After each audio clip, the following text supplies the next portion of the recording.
Donald Trump के अमेरिकी सत्ता में आते ही दुनिया भर की निगाहें उनके एक्शन पर टिकी है।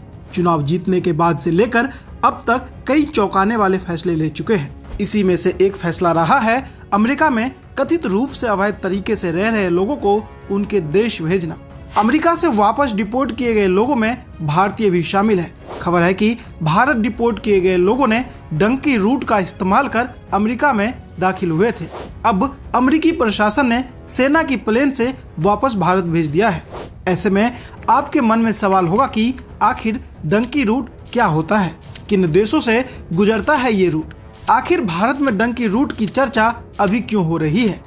चलिए ऐसे कई सारे सवालों का जवाब देते हैं।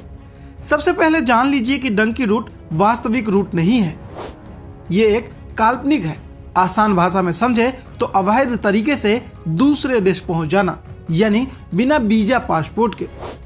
बात डंकी शब्द की करें तो पंजाब में डंकी का मतलब होता है किसी जगह से दूसरी जगह कूदना या उछलना, और यही कारण है कि भारत से विदेश पहुंचने वाले रूट को डंकी रूट कहा जाता है।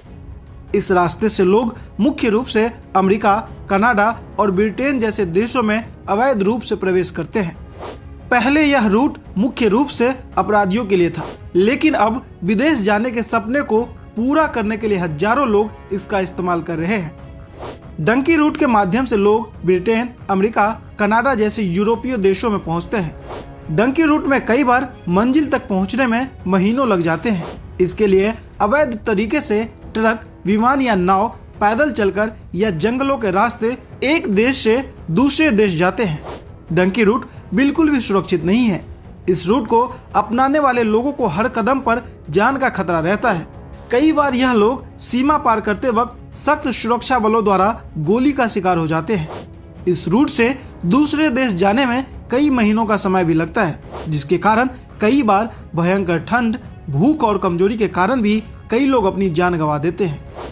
अमेरिका में अवैध रूप से रह रहे लोगों की संख्या 1 करोड़ 10 लाख से भी ज्यादा बताई जाती है, और डंकी रूट इसके प्रमुख कारणों में से एक है।